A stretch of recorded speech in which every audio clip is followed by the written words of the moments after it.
Uma boa noite a todos. Hoje vamos dar início ao terceiro ciclo de palestras online sobre SEDH, o SED tipo hipermóvel. Esse ciclo de palestras é uma iniciativa do Grupo NEISE, vinculado à Universidade do Estado da Bahia e tem apoio da Agrasset. Hoje teremos como palestrante a professora Astria Dias Ferrão Gonzalez. Professora Astria é formada em farmácia pela UFRJ em 96.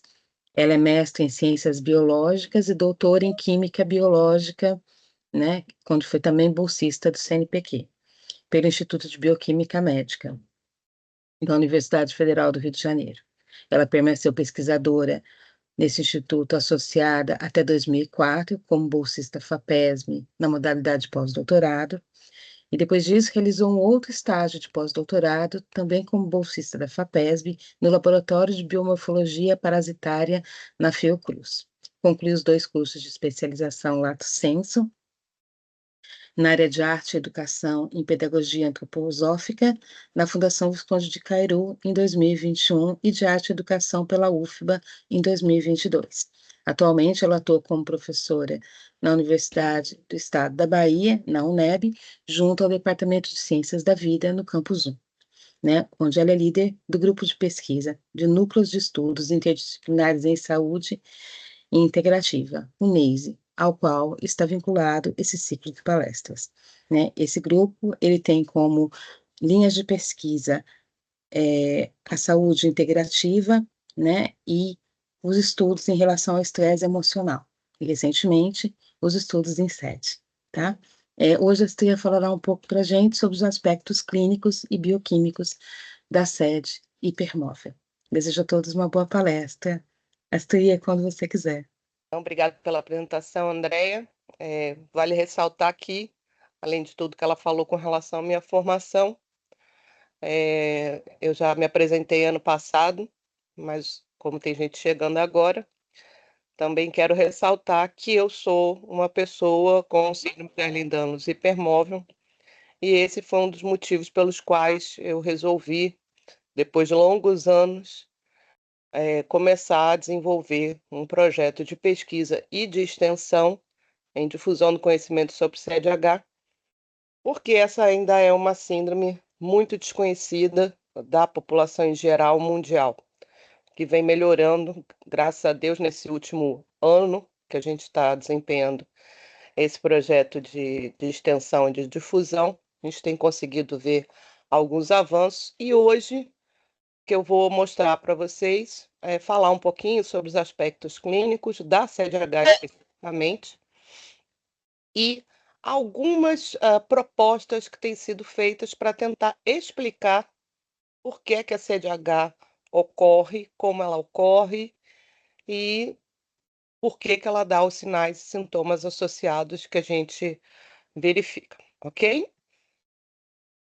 Muito bem, então só para iniciar, a síndrome de Ehlers-Danlos, como o nome sugere, foi dada por esse nome foi dado justamente por conta de Ehlers e Danlos, que eram 2 dermatologistas no início do século passado, e hoje isso é caracterizado como um grupo heterogêneo de distúrbios hereditários de tecido conjuntivo. Então, isso é o que reúne todas as síndromes de Ehlers-Danlos, eram classificados em 13 subtipos, na última consenso que teve incluíram um 14º, e a CDH é a das mais comuns de todas elas. No geral, as síndromes de Ehlers-Danlos, no plural, elas são caracterizadas por hipermobilidade articular, hiperextensão da pele, contusão fácil e fragilidade tecidual. Então, isso se observa em todas elas. Os outros subtipos são mais raros. No entanto, a CDH ela pode ser muito mais prevalente na população mundial do que se pode imaginar. Como isso atinge tecido conjuntivo, que é um tecido que está distribuído em todo o organismo humano, então a sede pode afetar todos os sistemas de órgãos e tem sido muito desafiador diagnosticar e gerenciar essa síndrome. né? Algumas características que são observadas na sede ocorrem também em outras doenças do tecido conjuntivo e em reumatologia, ou seja, distúrbios associados à doença autoimune, por exemplo. E também se sabe que a hipermobilidade, apesar dela ser considerada por muitos uma coisa benéfica, ela é, na verdade, um fator de risco para a dor musculoesquelética difusa, o que se observa na maioria, se não em todos os casos, das pessoas que têm SED. Existem alguns outros distúrbios hereditários conhecidos, como a osteogênese imperfeita e a síndrome de Loeys-Dietz, síndrome de Marfan, síndrome de Stickler e tantos outros, mas agora a gente vai falar um pouquinho mais sobre isso. Até hoje, até onde se sabe, não foi identificado nenhum gene específico para a SED-H, ou seja, síndrome de Ehlers-Danlos do tipo hipermóvel. E ainda para o transtorno do espectro de hipermobilidade. Desculpe, saiu um erro de tradução ali. O transtorno do espectro da hipermobilidade tem algumas características iguais, né? Os dados se sobrepõem à síndrome de Ehlers-Danlos hipermóvel, mas ainda é tratada como uma entidade separada, né? E hoje, o diagnóstico de SED-H ele é dado em critérios clínicos que foram desenvolvidos por um consórcio internacional, a Ehlers-Danlos Society. Foi atualizado em 2017, depois em 2020 fizeram a revisão de alguns pontos, e hoje agora em 2025, há um novo consenso sendo estabelecido que provavelmente ano que vem deverá ser divulgado. Devido à variação na apresentação de sintomas, gravidade de sintomas e falta de um marcador genético, estima-se que o diagnóstico seja atrasado até 14 anos. A depender da literatura, você vai ver algo entre 10 a 20 anos, depende muito do país, da estrutura de saúde daquele local. Para 25% dos pacientes, de acordo com o NICE 2022, que foi de onde eu peguei essa referência, algumas pessoas levaram ter cerca de um quarto deles, coisa de 28 anos para obter um diagnóstico de SED. E quais são esses sinais e sintomas que a gente já discutiu, né? A suspeita de SED-H ela pode ocorrer, primeiramente, se perceber que essa pessoa apresenta hipermobilidade articular. E a gente vai discutir ponto a ponto cada um desses itens.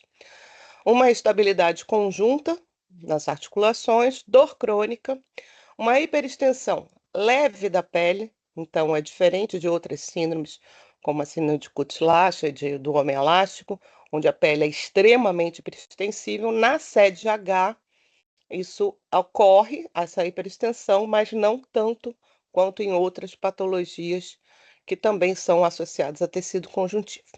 E, além disso, há um padrão de cicatrização anormal desses indivíduos. Além disso, existem outros fatores que também podem ser verificados, como a fadiga crônica, problemas gastrointestinais, a desautonomia, dores de cabeça, incluindo enxaqueca, e também doenças relacionadas à ativação de mastócitos. Aqui a gente está vendo um padrão de pele bastante inflamada, conhecido como dermatite. A dermatite atópica é uma coisa muito comum nesses pacientes, assim como outros sintomas alérgicos. Atualmente não tem nenhum teste laboratorial que possa ser utilizado para confirmação de SED-H. Então, o diagnóstico é dado aos adultos, não às crianças. As crianças ainda e adolescentes são enquadradas no transtorno do espectro de hipermobilidade, e isso ainda está em discussão, mas para pessoas maiores de 18 anos que atendam aos critérios diagnósticos, a gente vai ver agora, é fechado o diagnóstico de SED-H. Então, na Sociedade Ehlers-Danlos, aqui a gente tem o endereço, depois quem quiser pode ir lá consultar.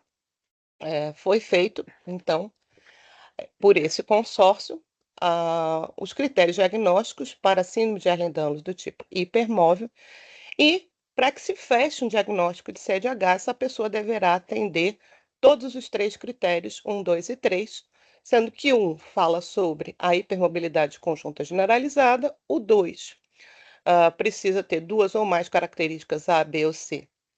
A, B e C devem estar presentes, e o critério 3, todos os seguintes pré-requisitos que a gente vai ver agora devem ser atendidos. Então, vamos ver isso mais detalhadamente. Então, essa é a ficha, né? Essa ficha está disponível. Ela está em inglês, mas já há traduções para várias línguas dessa ficha.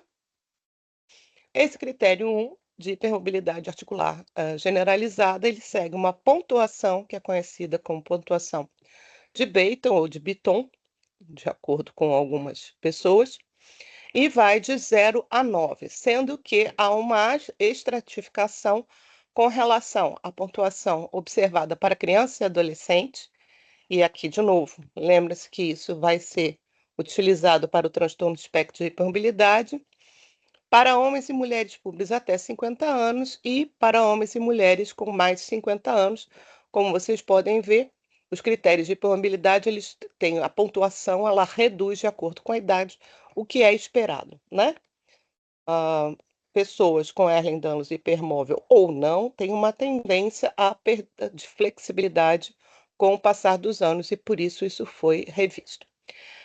Se por acaso, se fizer o critério que eu vou mostrar já como faz, ele estiver abaixo do limite específico para a idade e sexo, também pode-se fazer essas perguntas, que elas também vão ser utilizadas para a caracterização de hipermobilidade articular. Isso é uma triagem simples. Obviamente, se você for a um fisioterapeuta, ele vai incluir alguns dados mais finos para a caracterização da hipermobilidade, mas isso já é suficiente para que você fique dentro do critério 1 atendido. Então, essa pontuação de Beighton, ela vai medir a hipermobilidade conjunta numa escala de 9 pontos. As articulações que são avaliadas são as juntas dos dedos pequenos, quinto e mindinho, base dos polegares, cotovelo, joelho e coluna. Quando possível, é usado também um goniômetro. O goniômetro, ele é um instrumento que mede a angulação da articulação, e não basta que essa articulação ela seja móvel, mas o ângulo que ele deve se dobrar, ele deve atingir uma pontuação específica, ok? Então, aqui a gente tem o sistema de score de Beighton. Os dedos devem dobrar mais que 90 graus. O polegar, ele deve, ao ser dobrado em direção ao punho, deve encostar no braço. Os joelhos, eles devem fazer uma angulação mais de 10 graus para fora, assim como dos cotovelos. E para cada uma desses 10 positivos, você soma um ponto. E a avaliação final é a avaliação da espinha, onde o indivíduo, com os pés separados não muito distantes, ao se dobrar, ele consegue encostar ambas as palmas das mãos no chão, tá? Além disso, tem o critério número 2, onde duas ou mais características A, B ou C devem estar presentes. As características A vão falar, então, sobre a pele anormalmente macia ou aveludada. Então, é uma característica muito comum. Essas pessoas, elas mesmo com idade avançada, elas costumam ter uma pele considerada muito hidratada, bastante elástica, e por isso essa característica macia ou aveludada. A hiperextensibilidade, eu mostrei mais na frente, leve, né? Eu mostrei mais na frente um pinçamento de pele da mão, mostrando como seria isso. Estrias ou rubores inexplicáveis nas costas, virilhas, coxas, mamas. Então, você vê a surgir sem que haja perda ou ganho de peso muito rápido. As pápulas piezogênicas bilaterais no calcanhar. Então, essas pápulas são pequenas protuberâncias que você vê no calcanhar da pessoa quando ela está em pé. Hérnias abdominais recorrentes ou múltiplas. Cicatriz atrófica ocorrendo em pelo menos 2 locais, sem formação de cicatriz verdadeiramente papirácea ou hemicidérica, como vista na sede clássica, e esse é um fator de diferenciação entre as duas. Essa cicatriz atrófica é uma cicatriz afundada, né?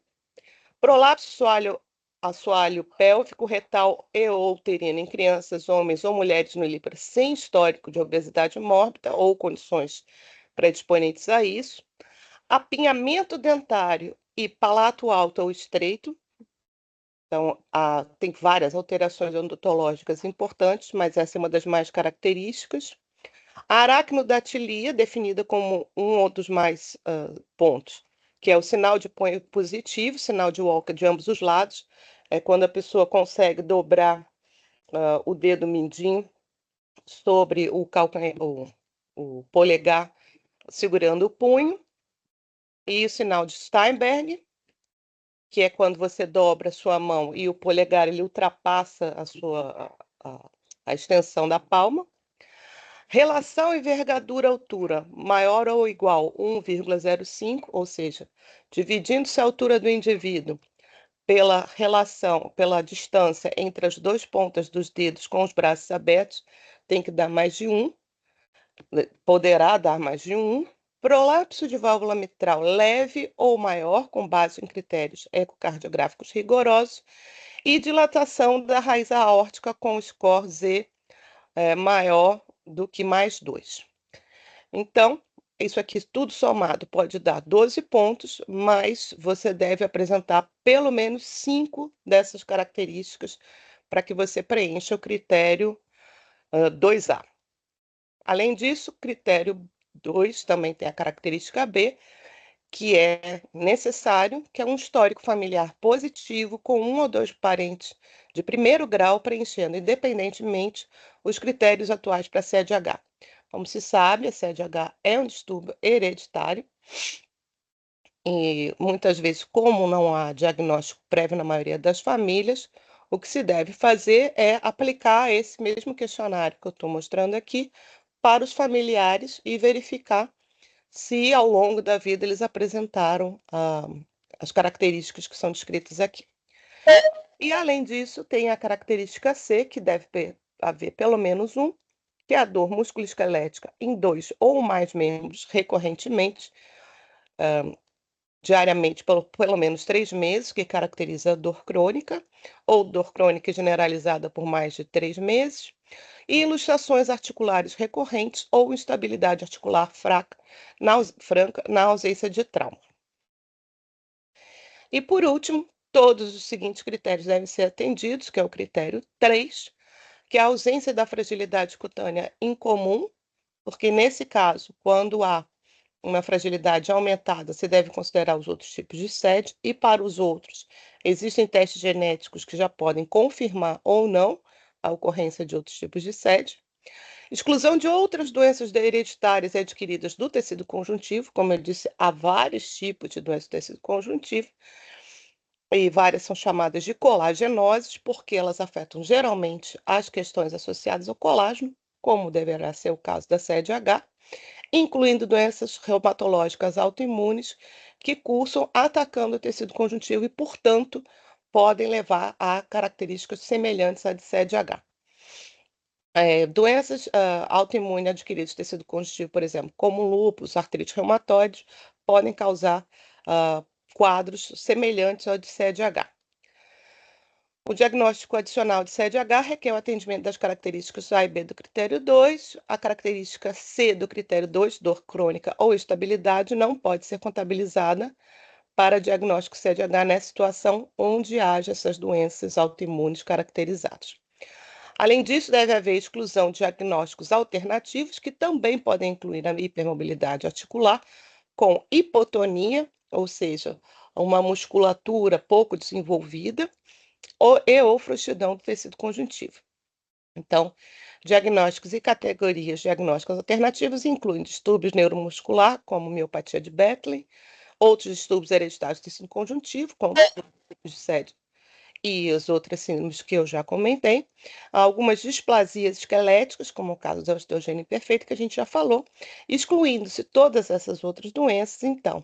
E pontuando dentro desses critérios, você então pode estabelecer como médico um critério, um diagnóstico de síndrome de Ehlers-Danlos hipermóvel.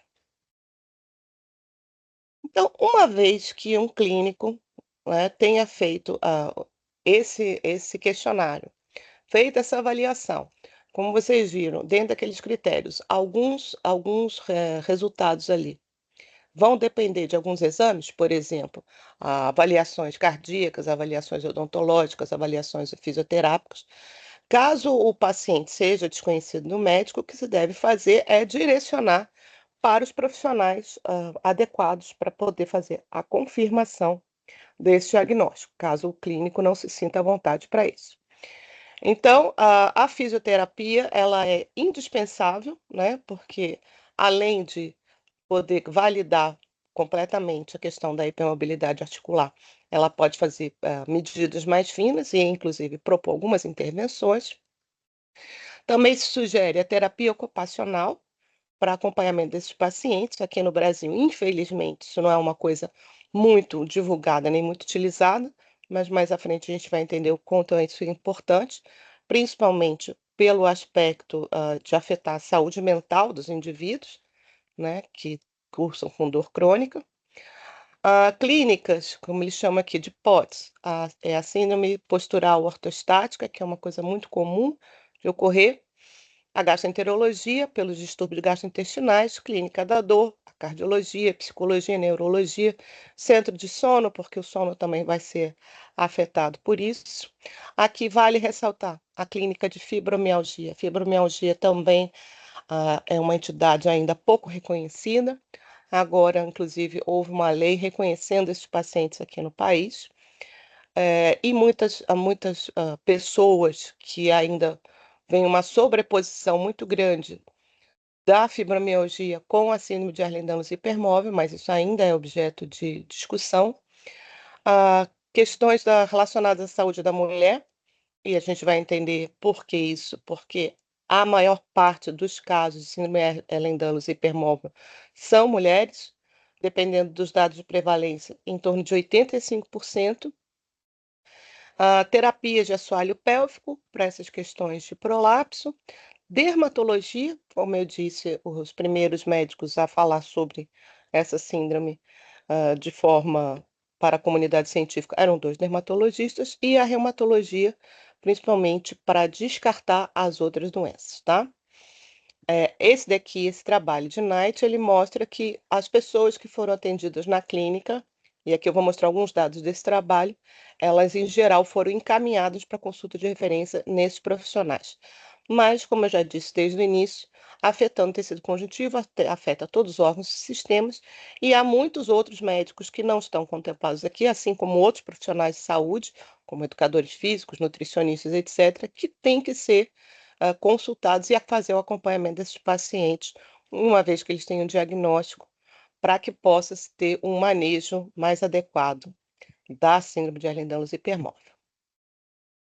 Bom, nesse estudo que foi feito, eles tinham um N de 483 pessoas, numa clínica especializada, fizeram uma avaliação para verificar se haveriam variantes patogênicas associadas à doença do tecido conjuntivo, variantes desconhecidas com resultado inconclusivo e variantes patogênicas de provável agente patogênico desconhecido, e se verificou que realmente 70% não tinha nenhum tipo de variante de tecido conjuntivo, enquanto 28% tinha alguns que não se podia dizer com certeza que a pessoa tinha essa ou aquela outra síndrome de Ehlers-Danlos ou uma outra doença de tecido conjuntivo que poderia justificar os sinais e sintomas. Após essa avaliação médica na clínica, foi então fechado o diagnóstico para 563 pacientes iniciais que eles utilizaram, 73 não atingiram os critérios, esses que eu acabei de mostrar, 221 foram considerados CDH e 269 transtorno do espectro de hipermobilidade. Vale ressaltar que, algumas vezes, a depender de quando é dado esse diagnóstico, é possível que o indivíduo ainda não apresente determinadas características que estão dentro desse diagnóstico clínico por uma questão de idade ou ainda de estilo de vida. O que não descarta totalmente que essa pessoa venha a ter CDH também, né? Ela requer um acompanhamento semelhante ao que é feito com CDH, justamente para evitar que algum outros problemas surjam mais para frente.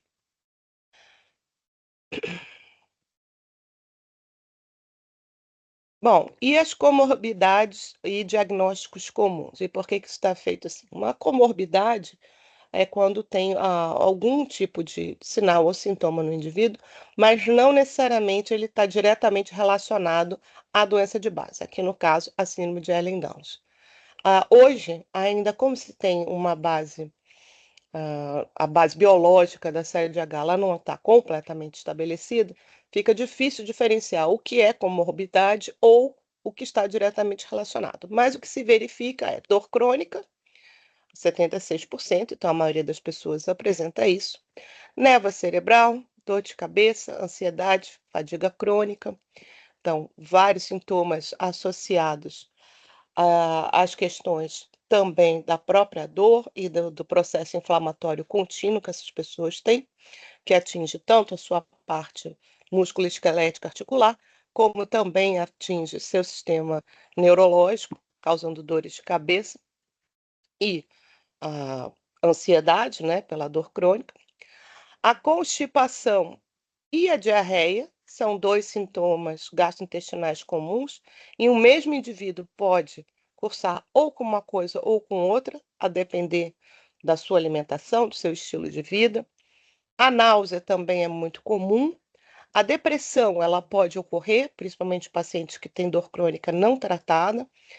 A enxaqueca, ela se dá por vários motivos, entre eles a instabilidade cervical, que é muito comum nesses indivíduos, e também instabilidade da articulação temporomandibular, que pode levar a processos inflamatórios no trigêmeo, desencadeando enxaqueca.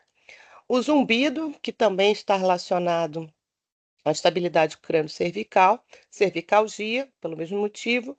A insônia, muitas vezes pelo processo de dor crônica, a vertigem, muitas vezes por conta da estabilidade cervical, distúrbios no sono de modo geral, então não é só a insônia, então quando se fala distúrbio de sono, as pessoas geralmente pensam em insônia, mas há muitos indivíduos que cursam com hipersonia, ou seja, eles têm um sono maior do que o normal, e são pessoas que dormem durante longos períodos, 12 a 14 horas, e ainda assim não descansam, porque o sono não é de qualidade.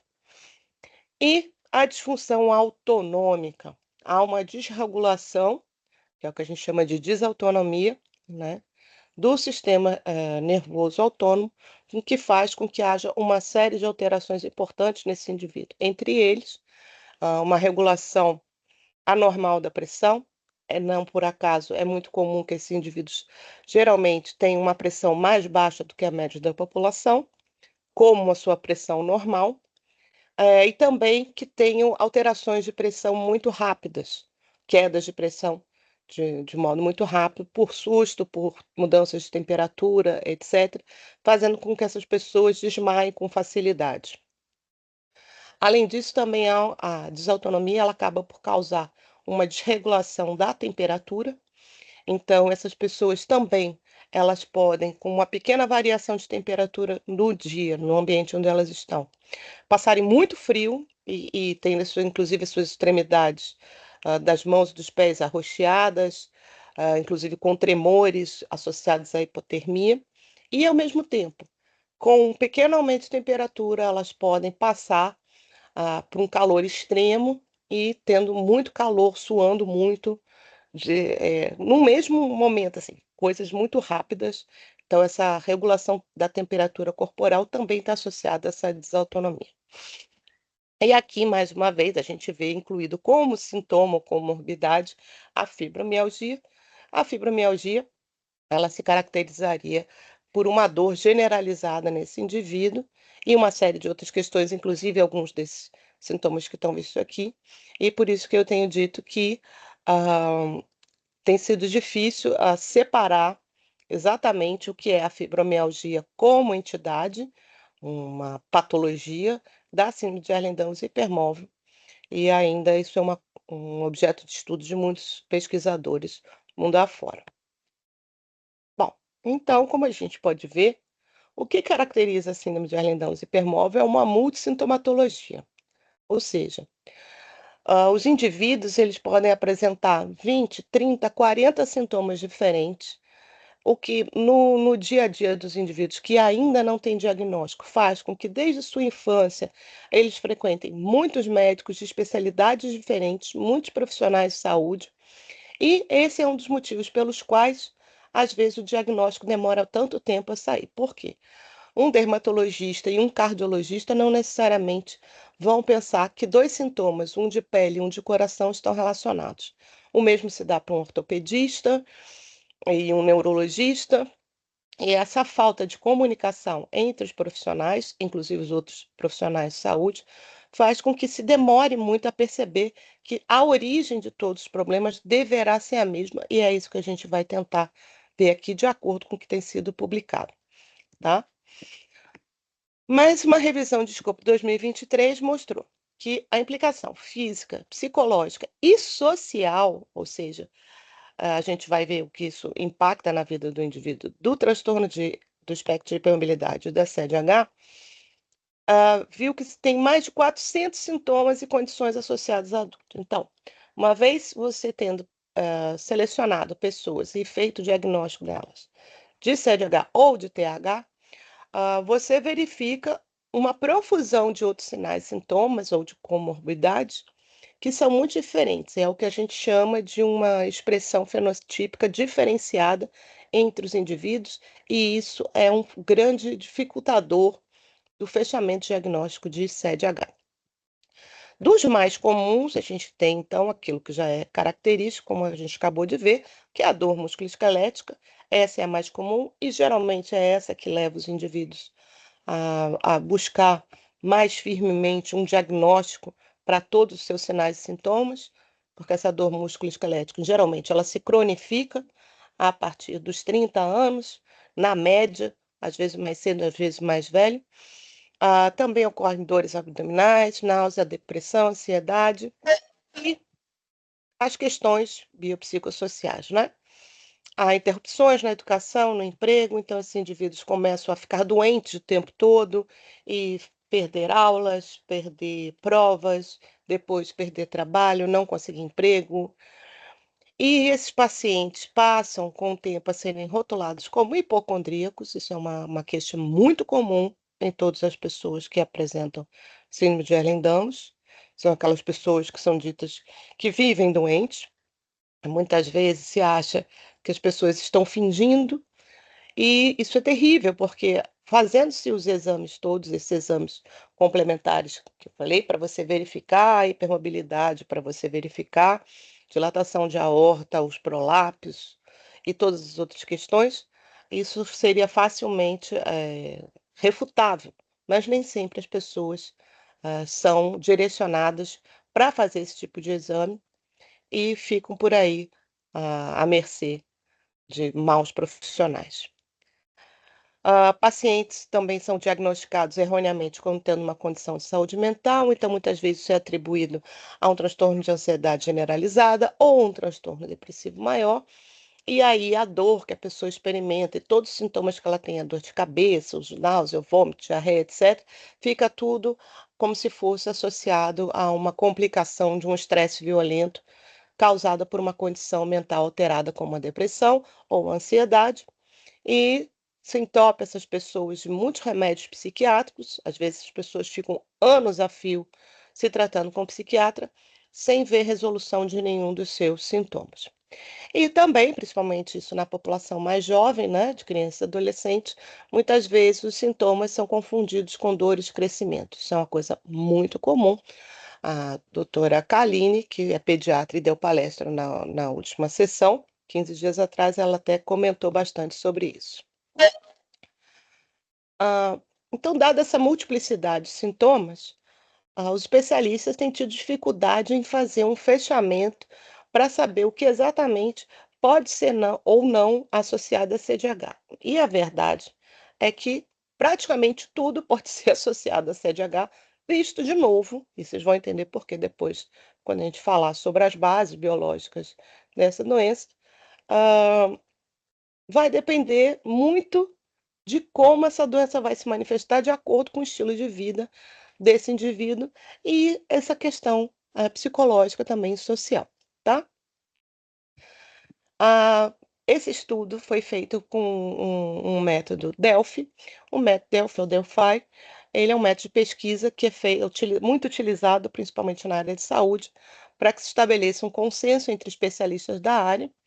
Ele foi modificado em 3 rodadas e investigou um conjunto de resultados principais para crianças e adultos com transtorno do espectro de hipermobilidade e CDH.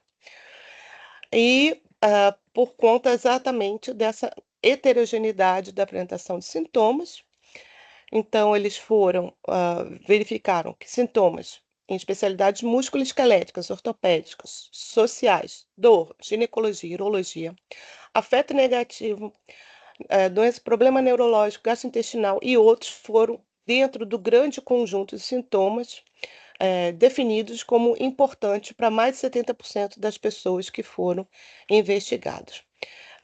Nesse estudo, houve um número grande de sintomas reconhecidos na literatura como comorbidade e que também tiveram um limite de importância crítica de 50% a 70% das pessoas, restringindo o desfecho principal definido apenas aqueles que atingiram 70% ou mais que podem ser limitantes. O que significa isso?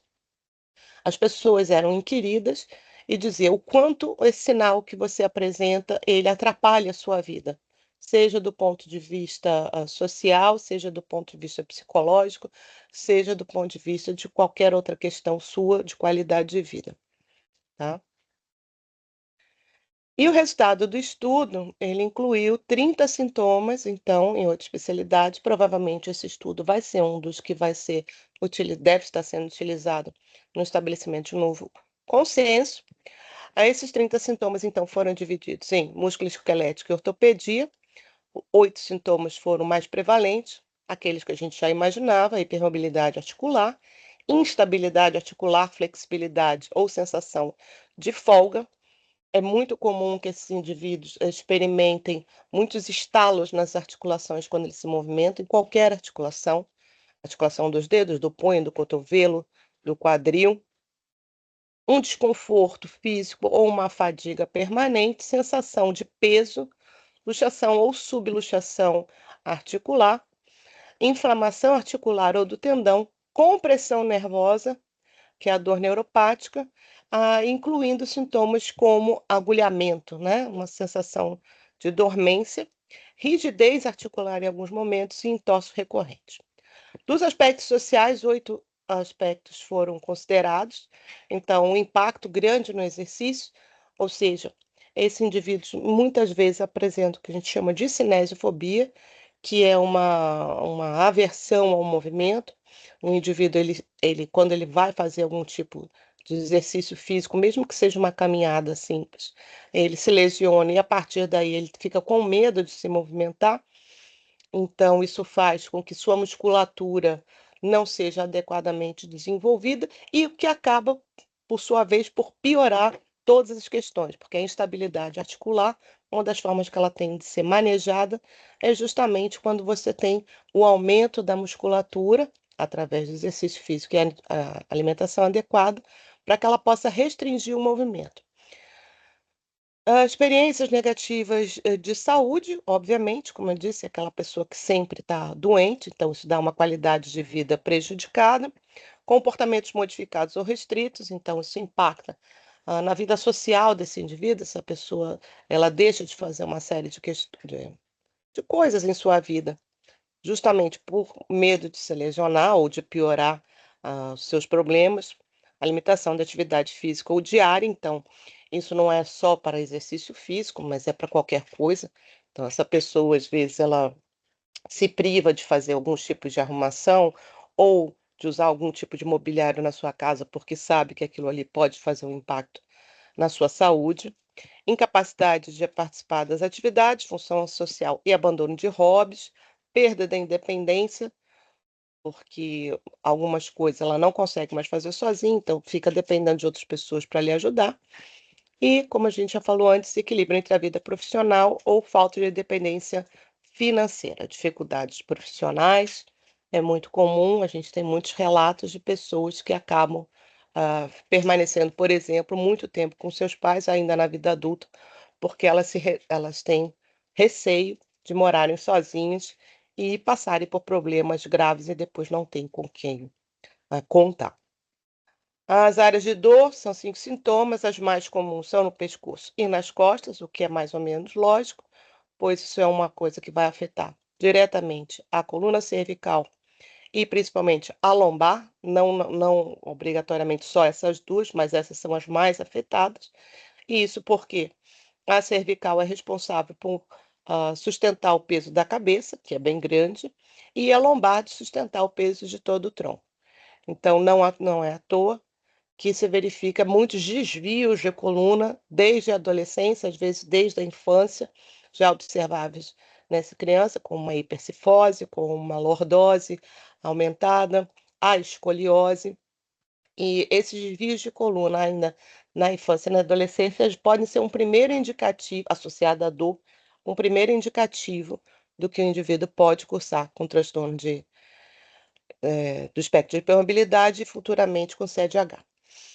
Também os membros inferiores, pernas, joelhos, tornozelos e pés também são muito afetados, assim como os superiores, cotovelos, mãos, dedos, ombros e pulso, e a parte neuropática, né? Isso é extremamente comum, é o caso, por exemplo, que eu estou passando agora, né?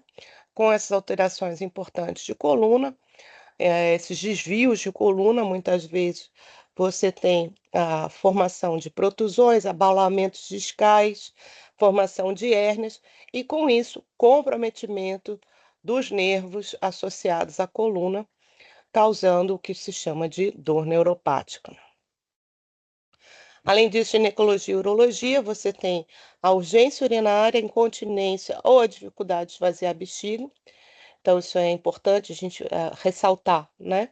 Que você vê que isso é um problema da motilidade associada à bexiga, então há uma dificuldade de controle, tanto para segurar quanto para eliminar. Então, é igual a história da diarreia e da constipação, isso vai depender muito do indivíduo. Dor e cólicas, espasmos e aumento de sintomas de TH em torno do ciclo menstrual.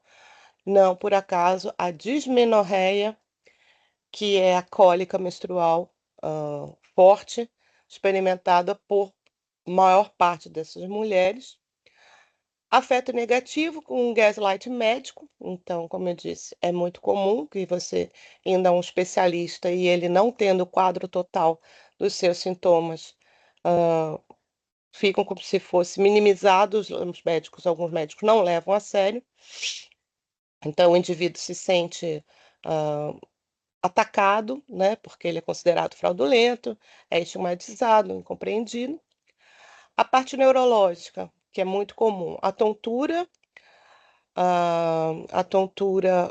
a vertigem, né, a tontura ou vertigem, ela ocorre constantemente com esses indivíduos, principalmente quando se levanta rápido, quando se vira rápido, e também a névoa cognitiva, que pode dificultar a capacidade de concentração e também gerar uma confusão mental nesses indivíduos, a depender de como ele se encontra naquele dia. Além disso, tem os sintomas associados a sono, incluindo a sonolência diurna, com distúrbios ou qualidade. Então, foi como eu disse a vocês, a pessoa dorme muito tempo, porque ela tem fadiga ou exaustão, porém ela não consegue ter um sono reparador, né? Estudos de polissonografia demonstram que esse sono, por mais que seja de longa duração, então não é uma questão de quantidade, mas sim de qualidade, ele não consegue fazer com que o indivíduo se sinta verdadeiramente descansado. E o sintoma gastrointestinal, a dificuldade com movimentos intestinais, incluindo dor, sangue nas fezes ou urgência, que, volto a dizer, pode incluir as outras questões associadas à diarreia e constipação. Muito bem. E aí chegamos à questão: o que é que causa isso tudo? Ok, nós temos uma alteração de tecido conjuntivo, ok, isso está associado ao colágeno, mas tem se investigado muito a fundo e existem diversos trabalhos genéticos tentando identificar qual gene estaria alterado. Obviamente, os olhos se voltam muito para os genes do próprio colágeno em si, da superfamília do colágeno, então vários colágenos que estão associados à formação de tecido conjuntivo foram investigados e não foram encontrados variantes patogênicos que justificassem a CDH. Também foram investigadas várias proteínas que estão associadas ao processamento de colágeno, como metaloproteinases, ou o transporte desse colágeno depois da sua síntese para o meio extracelular e formação da matriz extracelular. Outras proteínas que estão associadas à organização do colágeno e também da matriz do tecido conjuntivo, e até hoje isso não tem uma definição, tá? Então, mais recentemente, alguns trabalhos começaram a falar sobre a fáscia. E o que é a fáscia? E agora a gente vai se debruçar, eu vou explicar um pouco sobre a fáscia, e lembrando que isso é uma hipótese, tá? De acordo com o que tem sido observado e dos levantamentos que têm sido feitos com os trabalhos publicados por toda a parte. Então, hoje, a fáscia ela é uma entidade anatômica. Existe um comitê internacional de nomenclatura da fáscia, e a fáscia ela é uma bainha, uma folha ou qualquer agregação dissecável de tecido conjuntivo que se forma sobre a pele para prender, encerrar e separar músculos e outros órgãos internos. Ou seja, a fáscia é um tipo de tecido conjuntivo especializado e ela é classificada em 3 tipos primários, de acordo com a sua localização e com sua função. Então, a gente tem a fáscia subcutânea, que é chamada de fáscia superficial, que existe sobre a pele, a fáscia profunda, que abrange e conecta as fibras musculares, e a fáscia visceral, que envolve os órgãos internos. Ok? Então, essa fáscia ela está presente em todo o organismo, assim como a gente fala do tecido conjuntivo. Então, esse tecido conjuntivo ele é onipresente, envolve todos os músculos, todos os nervos, todos os órgãos, todos os vasos sanguíneos, fornecendo suporte estrutural e integração funcional para todo o corpo. Então, não foi à toa que começou a se olhar para essa face e se debruçar sobre ela como tentativa de explicar a síndrome de Ehlers-Danlos e identificar onde teria sido essa alteração que seria geradora da CDH. O principal constituinte das fáscias, de um modo geral, são as fibras de colágeno, tá? Que vão lhe dar força e flexibilidade, permitindo que ele se adapte a movimentos e a tensões. A fáscia tem um papel fundamental na estabilidade músculo-esquelética. E aqui a gente começa já a pensar na questão da hipermobilidade associada a essa fáscia mais frouxa e na transmissão das forças mecânicas. Porém, a fáscia ela vai além disso, tá? Ela tem um papel regulador e a gente vai falar sobre isso. Porque esse tecido, então, com essa função, ele é extremamente inervado e irrigado em todo o organismo. Contém numerosos mecanorreceptores, ou seja, são receptores que reagem ao movimento, e terminações nervosas livres.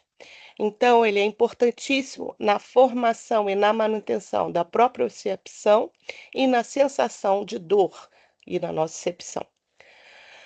Pesquisas recentes e algumas até bem antigas, nem tão recentes, coisa mais de 20 anos, têm mostrado o envolvimento da face em várias condições de dor crônica, onde a disfunção facial pode contribuir para a sensibilização da dor, a mobilidade restrita e a inflamação. Então, existem várias outras patologias, principalmente aquelas abordadas, e a fisioterapia ela teve um papel muito importante no estudo e na pesquisa da questão facial, né, das fáscias com a dor, e por conta disso, houve uma convergência desses estudos hoje para a síndrome de Ehlers-Danlos, hipermóveis, transtornos de hipermobilidade articular, mostrando que talvez seja por aí que a gente vai conseguir compreender a fisiopatologia da CDH. Então, hoje, já se sabe pelos outros estudos, tá? Associados à dor musculoesquelética e questões articulares, que a face ela tem papel fundamental na neuroinflamação. Lembrem da dor neuropática? Ela está associada a isso. Processos de fibrose, ou seja, processos cicatriciais de pele, que a gente já sabe que é normal. E na desregulação autonômica. A desautonomia já é considerada uma comorbidade muito prevalente, muito constante na CDH. Essa rica inervação da fáscia, ela facilita a sensibilização periférica e central, enquanto mediadores inflamatórios impulsionam a fibrose. Ou seja, por esta ativação, você vai ter processos inflamatórios mediados pela fáscia. Quando ocorre essa fibrose, nos casos em geral, não só no CDH, você pode ter uma alteração da elasticidade com redução e aumento da dor. E a disfunção autonômica, ela vai afetar, entre outras coisas, a hipóxia, que vai favorecer o estresse oxidativo, aumentando o processo inflamatório e causando a disfunção crônica. Então, estas questões que eu estou discutindo aqui, elas não abordam somente a CDH, elas falam de alterações associadas à face que cursam com dor, tá? Então, aqui a gente tem uma representação da face profunda com tecido conjuntivo. Aqui a gente tem a representação das fibras, principalmente as fibras colagênicas, e vê também a importância do ácido hialurônico. Ácido hialurônico tem sido, junto com glicosaminoglicanas, tem sido um grande aliado no manejo de dores musculoesqueléticas. Então, as pessoas fazem infiltração com ácido hialurônico, observam melhoria, e isso está diretamente associado, mais uma vez, com as questões associadas à fáscia. A fáscia superficial, que também é chamada de fáscia subcutânea, ela separa as partes da hipoderme, então assim, logo abaixo da pele. O tecido adiposo superficial e o tecido adiposo profundo, eles são tipos de tecido conjuntivo especializado, que tem, entre outras funções, fazer o isolamento térmico e redução do impacto mecânico sobre as estruturas internas. Então, mais uma vez, a organização do tecido conjuntivo no indivíduo com CDH, ela é alterada e vai impactar, inclusive, no tecido conjuntivo. A face superficial, ela faz essa delimitação e ela também é lotada de fibras colagênicas, como a gente pode ver aqui. Essa face subcutânea, ela se divide para envolver os vasos e os nervos. Então, a circulação, o sistema intercirculatório é totalmente dependente da organização dessa fáscia. Então, lembra que eu falei das questões de regulação de pressão arterial e da regulação da temperatura corporal, que são questões associadas à desautonomia que se observa em pessoas com CDH? Isto explica e muito todos esses sintomas desautonômicos observados na CDH.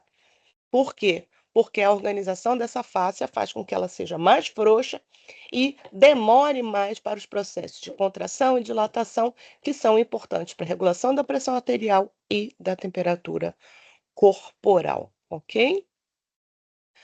Além disso, a fáscia superficial, cadê? Desculpe. Ela tem a função de conectar a face superficial à pele, que eles chamam de retinácula cutis superficialis, ou ligamentos da pele, à fáscia profunda. A fáscia profunda, então, ela já vai estar associada diretamente ao músculo e vai influenciar também nessa atividade muscular, tanto na sua função quanto nos seus processos, por exemplo, de inflamação. Mas por quê? Vamos ver. Bom, então, como eu disse, o principal componente dessa fáscia são essas fibras de colágeno, que vão lhe dar força e flexibilidade, permitindo que essa fáscia ela se adapte aos movimentos. E a gente sabe que um organismo vivo ele tem que ter uma certa elasticidade e uma certa tendência à compressão e para poder ser apertado e depois solto, e isso tudo está associado a essa atividade de tecido conjuntivo, da face e desse tecido adiposo. A face, então, ela tem como papel manter a estabilidade musculoesquelética. Então, de novo, se essa face ela for mais frouxa do que deveria, ela vai dar uma instabilidade musculoesquelética que vai se refletir nessas articulações mais frouxas, a hipermobilidade articular. E, obviamente, isso vai impactar diretamente na transmissão nas forças mecânicas, ok? Como isso ocorre, então, o movimento que o indivíduo faz desde o seu nascimento, quando ele começa a desenvolver sua própria percepção, vai determinar a construção desta face. E é por isso que, conforme a criança começa a engatear e começa a fazer as relações nervosas entre o tecido muscular e o tecido nervoso, a face ela tem um papel fundamental no desempenho, na organização disso daí, tá? E além disso, também vai te dar as questões associadas à nocicepção, ou seja, a percepção de estímulos nocivos, entre eles a sensação de dor. E aí, como é composta essa fáscia, né? Essa fáscia, assim como o tecido conjuntivo em geral, é principalmente composto por fibroblastos. Fibroblastos são células altamente especializadas em produção de proteínas fibrosas e por isso ele tem esse nome, certo? Quais proteínas fibrosas? Bom, colágeno, elastina, entre outras. Essas proteínas que formam as fibras colagênicas e as fibras elásticas vão dar origem à organização do tecido conjuntivo e são responsáveis pela manutenção dessa matriz celular e a remodelagem. Ou seja, quando é que essa remodelagem vai ocorrer? Bom, desde o nascimento, durante o processo de crescimento, posteriormente, quando a pessoa para de crescer, para processos de renovação celular, reestruturação. Então, por exemplo, quando o indivíduo vai à academia e começa a fazer uma atividade para ganho de hipertrofia, envolve muita remodelagem, né? Da face, da matriz celular, de todo o tecido conjuntivo. Os fibroblastos, então, que estão presentes na face, eles respondem a estímulos bioquímicos e mecânicos. Então, de novo, a depender da alimentação desse indivíduo e a depender da atividade física, você vai ter uma face mais ou menos adaptada a uma carga mecânica.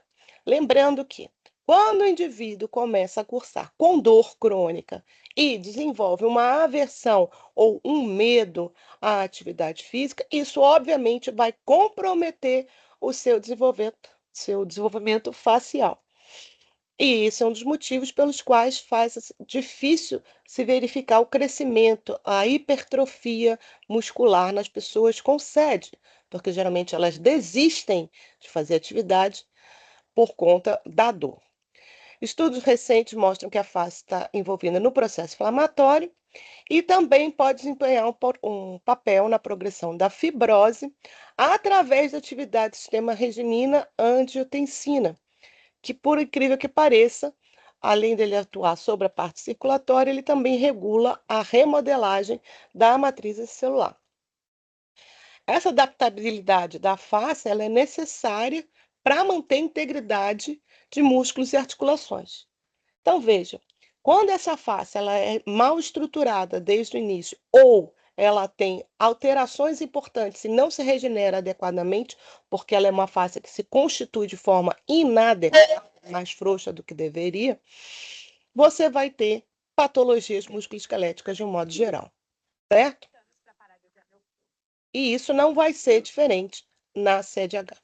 Então, aqui eu trouxe essa imagem para mostrar que a face ela está de novo em todo o organismo e isso vai explicar essa pluralidade, essa multissintomatologia que a gente observa na CDH.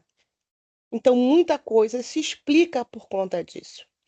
Por que se demorou tanto a chegar a essa ideia? Porque Sabe-se hoje que é um tecido importante, mas essa face ela decustou muito, assim, os estudos mais aprofundados de face, eles são relativamente recentes dentro da ciência mundial, né? Esses tecidos, essas fibras de colágeno que se organizam na face, ainda se acredita que sejam de forma irregular, mas é no caso da CDH. Nos indivíduos que são saudáveis e não têm esse tipo de alteração, essa organização ela é muito mais regular e faz com que essa face funcione de forma adequada. O colágeno tecido conjuntivo, quando ele é estimulado mecanicamente, ele pode condrificar, ou seja, ele pode se transformar numa estrutura mais rígida. E isso vai alterar a atividade do indivíduo. Isso se observa em quem? Na população em geral. É isso que ocorre na pessoa com Ehlers-Danlos? Não vai ocorrer de forma mais lenta, porque a organização dessas fibras de colágeno nessa face vão se dar de forma completamente diferente. E aqui é importante ressaltar: a face suporta o corpo em funções vitais como postura, movimento e homeostase, ou seja, uma das coisas que caracteriza muito os indivíduos com síndrome de Ehlers-Danlos hipermóvel e que se observa desde a infância é uma postura corporal feia, de acordo com a sociedade. É aquela pessoa que tem os ombros jogados para frente, a barriga jogada para frente, as pernas estiradas para trás. E por que disso? Porque não há uma musculatura que sustente, não há uma articulação que sustente esse indivíduo na posição ereta que o ser humano levou anos para atingir, e há uma tendência dessa pessoa ter o peso do corpo jogado para frente pelo próprio peso da cabeça, fazendo inclusive que no desenvolvimento regular do indivíduo haja, por exemplo, uma hipotrofia da musculatura do peito, uma projeção dos ombros para frente. E isso vai afetar, entre outras coisas, por exemplo, a formação do abdômen. Esse abdômen ele pode ficar projetado para frente, a pessoa pode ter problemas respiratórios, dificuldades respiratórias, por uma formação inadequada da musculatura pulmonar também, e por aí vai. E isso, obviamente, vai afetar o movimento, então a forma como essa pessoa se movimenta e o seu controle, o seu equilíbrio do seu organismo. A respiração é inadequada, existem vários processos inflamatórios, etc, etc, etc. Isso afeta os seus receptores sensoriais, que afetam a propriocepção, a nocicepção e até sua parte hormonal. Vale lembrar, hormônios são considerados aquelas substâncias que são jogadas, produzidas em um local, jogados na corrente sanguínea e vão sinalizar para o resto do organismo o que é que está acontecendo. O controle da ação endócrina é dado por um sistema nervoso central. E, novamente, a gente tem que lembrar, que eu estou falando agora, que a fáscia ela tem uma ligação direta com o sistema nervoso central. Então, uma coisa interfere na outra, certo? Então, uma fáscia mal construída vai causar uma propriocepção alterada, uma nocicepção alterada, e vai fazer com que haja uma sinalização inadequada para o resto do organismo. Isso pode dar alterações, por exemplo, nas questões associadas à glicemia, nas questões associadas à dislipidemia, nas questões associadas ao período fértil, à menarca, à menopausa, à menstruação em si. Você tem menorragia em muitas mulheres com CDH. O que é menorragia? O sangramento intenso. Por quê? Alguma desregulação menstrual. Você tem muitas mulheres com ovário policístico, você tem muitas mulheres com endometriose, várias alterações ginecológicas que estão muito associadas à alteração de hormônios sexuais femininos. E por que os hormônios sexuais femininos estão alterados? Porque essa fáscia interferiu na produção e liberação desses hormônios, como exemplo. Então, a nocicepção, que é a percepção de um estímulo nocivo, é uma questão evolutiva importantíssima, não só para o ser humano, mas para todo e qualquer ser vivo, pois ele impede que você tenha um estímulo nocivo que às vezes seja recuperável. Por exemplo, se você se aproxima a sua pele de uma chama, você vai sentir, mesmo antes que você se queime, você vai sentir o calor. E a tendência, mesmo se você colocar a mão no fogo, se for uma criança pequenininha, você vai sentir a dor, então é um estímulo mais forte da nocicepção, e vai fazer um reflexo de tirada da sua mão daquilo ali. Isso serve para qualquer coisa, uma coisa que esteja espetando. Não necessariamente a nocicepção vai cursar sempre com dor, mas ela pode dar um indicativo antes disso.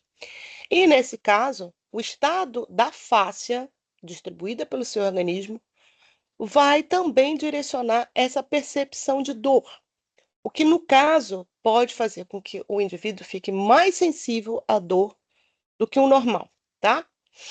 A interconexão da face e sua capacidade de transmitir força também estão na base dessa função. Então, a força que o indivíduo vai fazer para um determinado, um esforço, vamos dizer assim, para a caminhada, pode ser maior do que um indivíduo comum. E isso pode ser uma das causas, por exemplo, que causa a fadiga muscular, que causa a fadiga crônica, que causa a exaustão.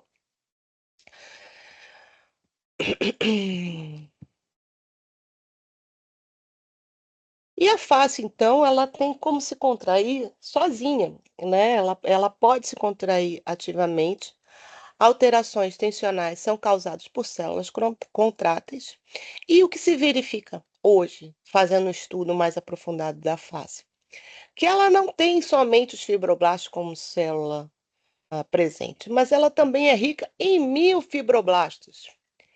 E a diferenciação de fibroblastos em miofibroblastos é um processo que verifica-se em algumas questões patológicas no ser vivo, tá?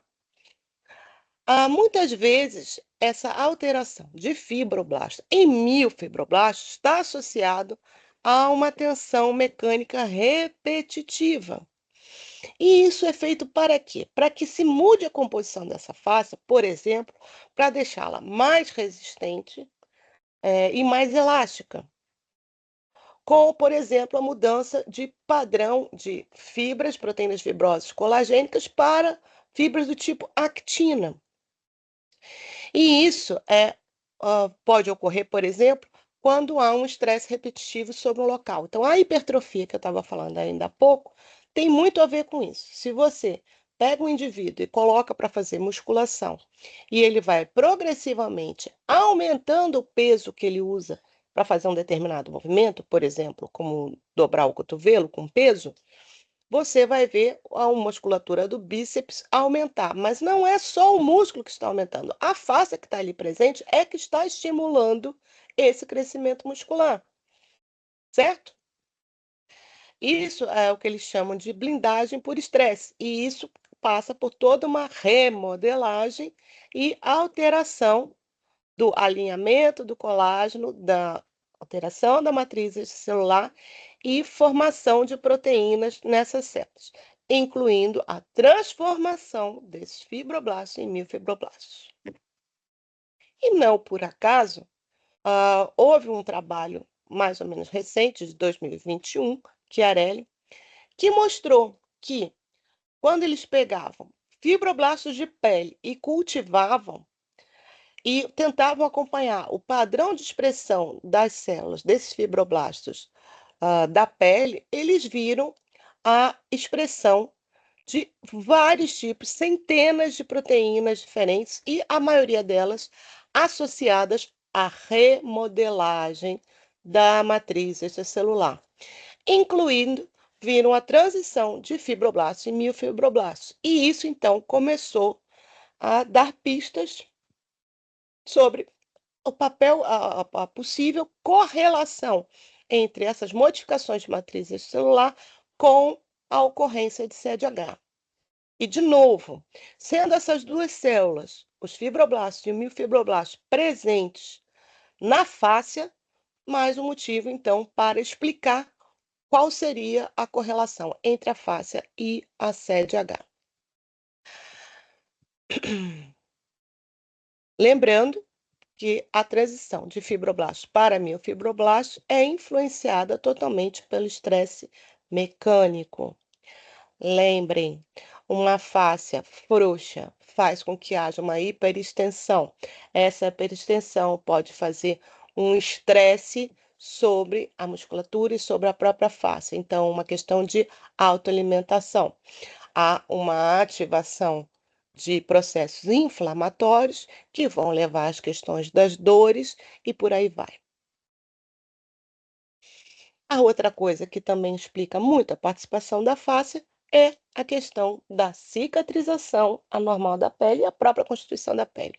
Lembra que eu disse que era um critério, a pele macia, aveludada, então a constituição dessa pele demonstra que ela tem já uma organização mais suave e por isso ela se apresenta mais aveludada, ela não é tão fechada, ela não é tão apertada, né? E isso permite, por exemplo, uma maior quantidade de ácido hialurônico, que lhe dá uma maior hidratação, que lhe dá uma característica mais macia.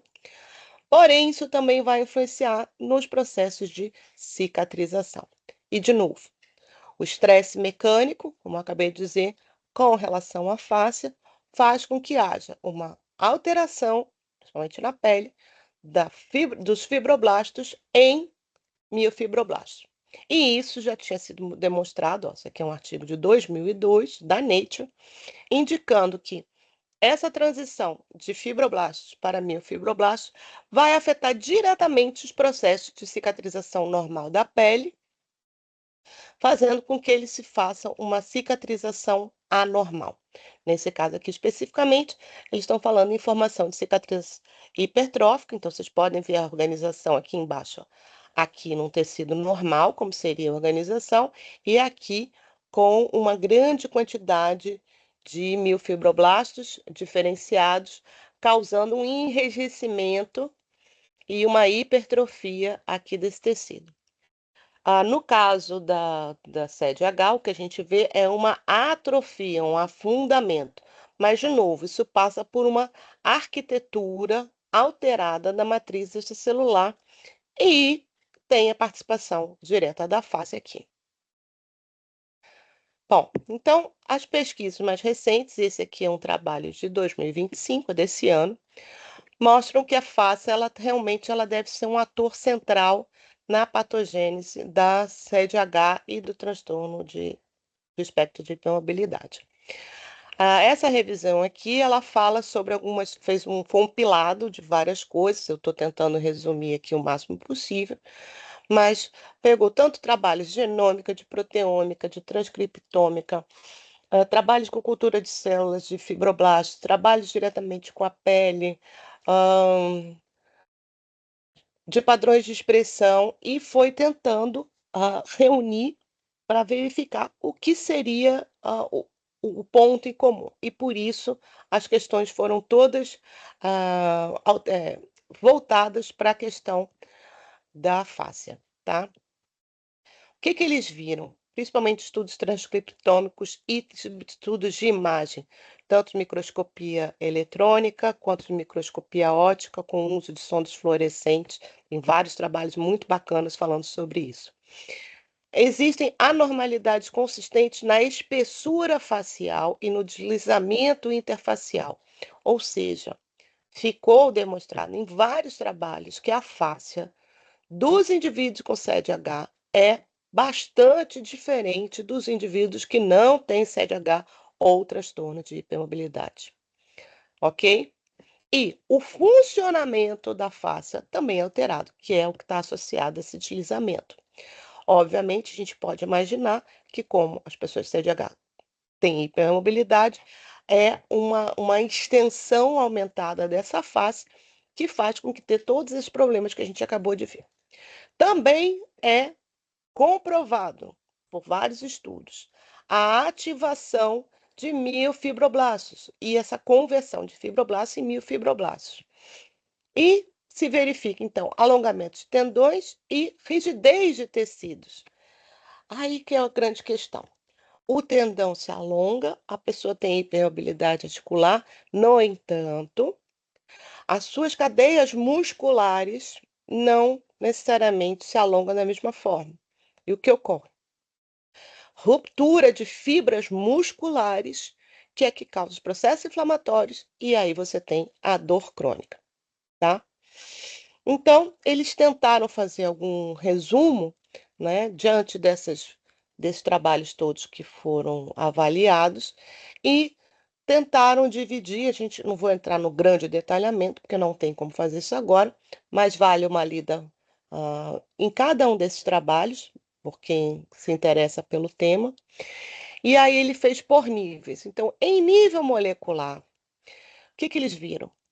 Que uma coisa que se repete é uma desregulação na ativação da sinalização por WNT e a beta-catenina, tá? Isso aqui são sistemas de ativação, de sinalização para remodelagem celular. Também tem se visto uma expressão alterada de RNA de interferência, como regulação positiva desses RNAs MI. Também se viram uma regulação positiva do receptor de prolactina, e isso é uma coisa que tem sido investigada, diminuição da expressão do receptor nuclear NR4A, e tudo isso somado levaria a um aumento, contribuiria para a inflamação, a persistência do miofibroblasto e a desorganização da matriz extracelular. Então, tudo isso que eles têm verificado como alterado nos diferentes trabalhos, de novo, direciona para quem? Para a fáscia. Por quê? Porque vai afetar justamente essa transição de fibroblastos para miofibroblastos. Então, em nível celular, o que a gente tem visto nesses trabalhos, é justamente essa difusão do fibroblasto. Então, essa transição de fibroblasto para miofibroblasto, que pode ocorrer de forma não patológica, na CDH, ela seria mais estimulada pela questão da sinalização de integrinas, resultando numa expressão persistente de actina, de uma actina especial de músculo liso. E isso ia interferir nessa formação da fáscia, aumentaria a resistência à apoptose e daria uma maior capacidade migratória de células e alteração de matriz celular.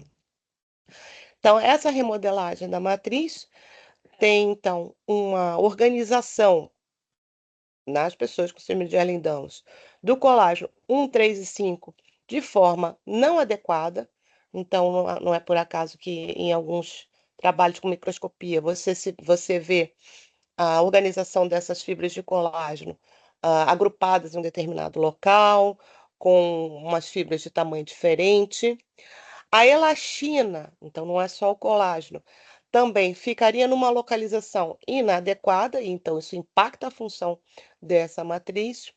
A fibronectina, que faz parte da matriz, você tem que fazer a conjunção, a conexão entre essas fibras, ela não se integra de forma adequada, e também uma regulação negativa de integrinas, que no final acaba levando uma disfunção do receptor de fibronectina, fazendo com que a integração da matriz celular com as células seja inadequada. Então, isso impacta no funcionamento da face em si. Além disso, se verifica uma desregulação imunológica, e isso aqui é um fator importante que eu quero ressaltar quando a gente fala das doenças de ativação de mastócitos, que mais de uma vez têm sido atribuídas como uma comorbidade ou uma sintomatologia associada à CDH. Se verifica que quando tem todas essas alterações, há uma interação persistente entre o sistema imunológico e os fibroblastos, que inclui os mastócitos, os macrófagos e as células T, fazendo com que haja níveis elevados de interleucina 6, de TGF-beta1, MCP, DAMPs, derivados da própria matriz celular, e isso aqui parece que tem envolvimento desses próprios miofibroblastos, que também são moléculas que vão sinalizar, reforçando a inflamação crônica, aumentando a fragilidade do tecido e dando a hipersensibilidade imunológica, que é justamente o que a gente chama de processos alérgicos atópicos, né? Então, é a dermatite, é a asma, é a rinite, são os processos de alergia medicamentosa, são os processos de intolerâncias e alergias alimentares, tudo isso associado justamente a esta questão patológica envolvendo a fáscia, com alteração de fibroblastos, formação de miofibroblastos diferenciados por uma sinalização específica nas pessoas com CDH, que promovem a remodelagem da matriz celular e uma mecanotransdução aberrante. Então, isso explicaria muito do que ocorre em nível de tecido. Então, como a gente já tinha falado lá atrás, se observa que a camada facial nas pessoas com CDH é diferente.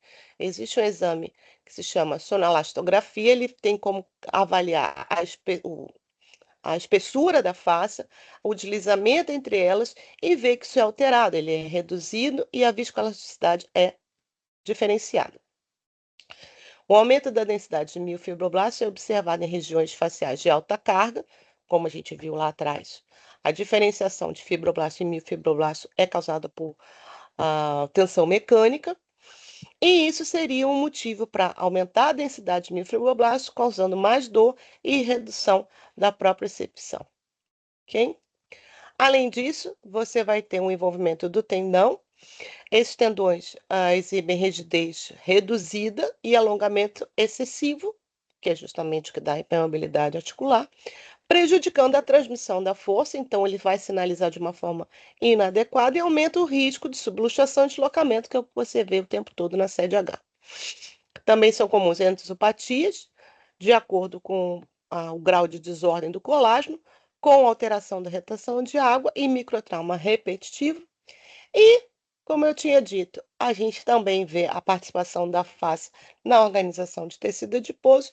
Não por acaso, tem-se visto associações entre CDH e algumas doenças consideradas doenças adiposas, como o caso do lipedema e a doença de Derco, que geralmente ocorrem com uma alteração da face superficial, essa que a gente está discutindo, espessada, levando à inflamação, com um aumento de número de macrófagos, acúmulo de protoglicano e também causando desregulação autonômica e imunológica. Para quem não sabe, o lipedema, ele é descrito já alguns anos, algumas décadas, no entanto, tem sido uma entidade mais reconhecida recentemente. O que achava-se antigamente que era só uma questão associada à obesidade, vê que, na verdade, é um processo desregulatório com alteração importante dessa matriz extracelular. Hoje ele é classificado em 4 estágios.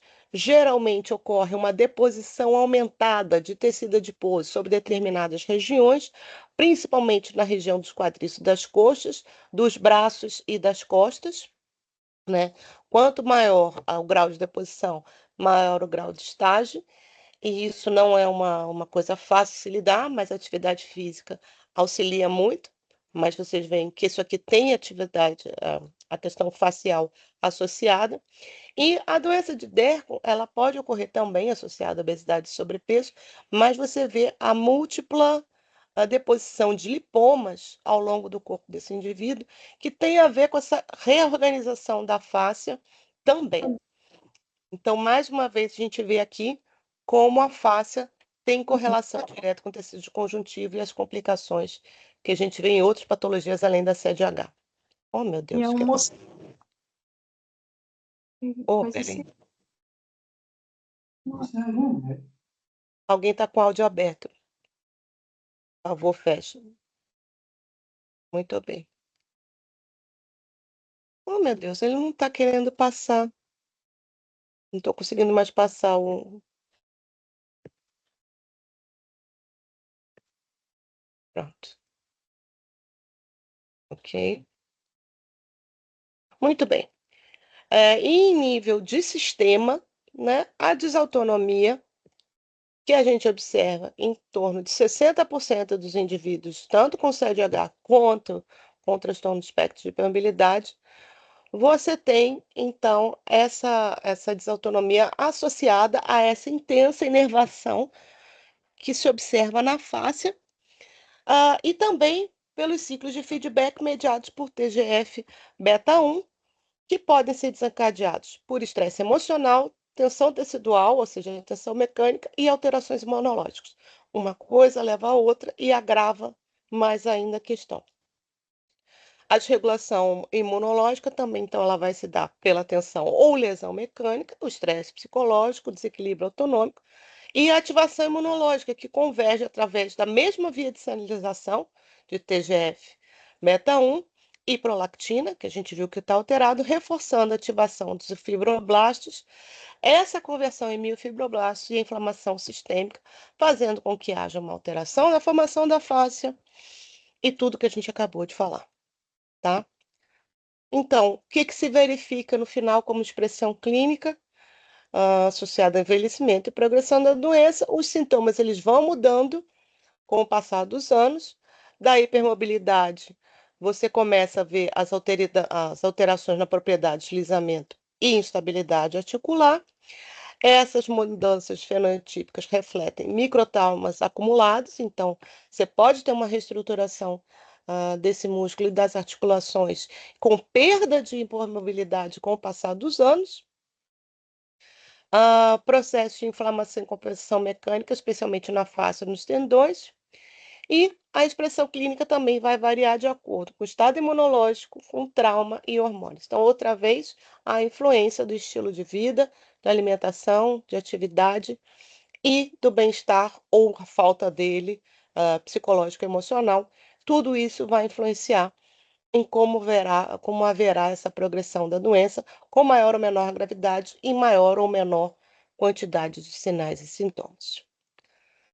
Pois bem, então essa é a resposta final? Não sabemos. Esse trabalho eu quis trazer ele e mais alguns outros que falavam sobre a participação da face nas questões de dor musculoesquelética, né?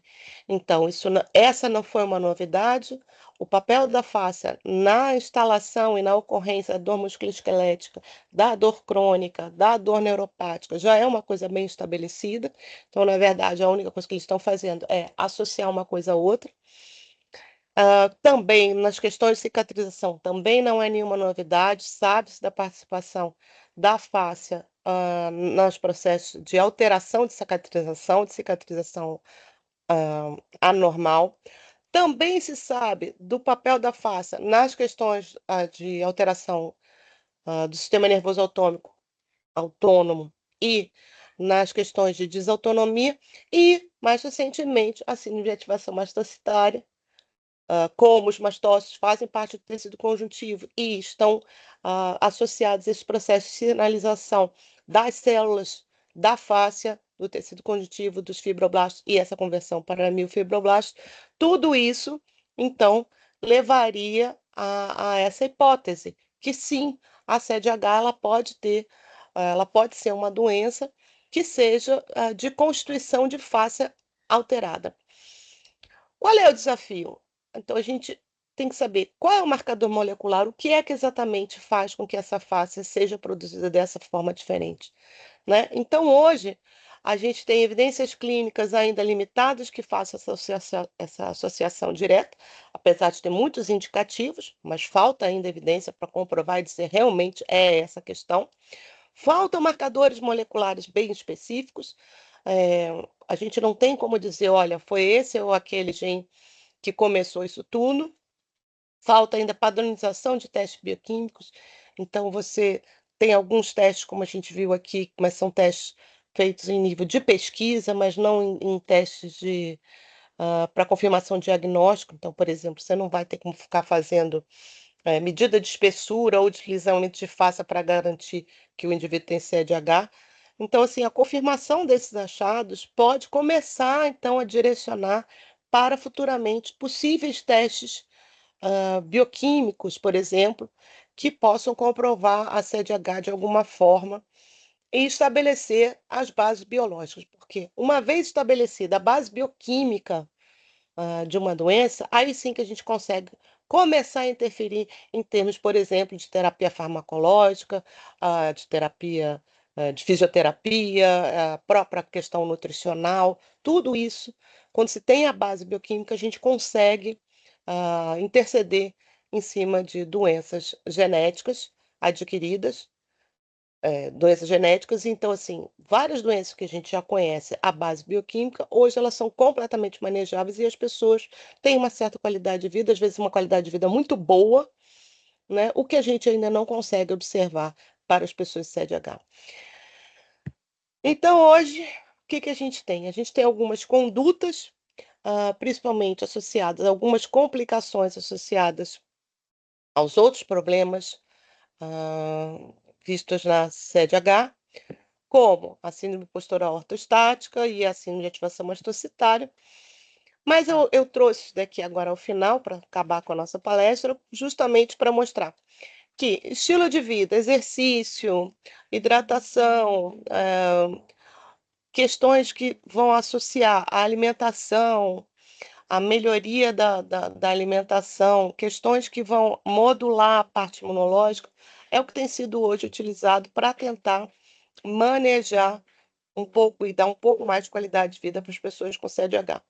Mas, de novo, isso tudo aqui está tratando já a consequência de uma alteração, provavelmente, da face, que, em sendo melhor compreendida, pode ser melhor manejada, evitando, por exemplo, o uso de corticosteroides, imunoglobulinas para controlar os sintomas associados à parte imunológica na CDH, ou o uso constante de antihistamínicos e por aí vai, né? Então, os desafios ainda são muitos.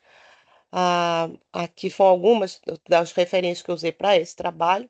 Alguns desses trabalhos, inclusive, são revisões, então sugiro fortemente que quem queira conhecer um pouco mais, estudar um pouco mais, se debruce sobre esses artigos. Alguns são ainda tratando somente das questões da face e dos miofibroblastos, mas a gente vê que esse é um caminho que a gente deve seguir e a gente, como pesquisador em CDH, deverá se debruçar sobre isso. Muito bem, então agradeço a todos a paciência e me disponho aqui para tirar as dúvidas que eu puder. Obrigada. Nós agradecemos imensamente a colaboração de Astrid, todas as contribuições feitas aqui. Convidamos você a nos acompanhar nas nossas redes sociais que estão aqui na nossa tela. Desde já agradeço.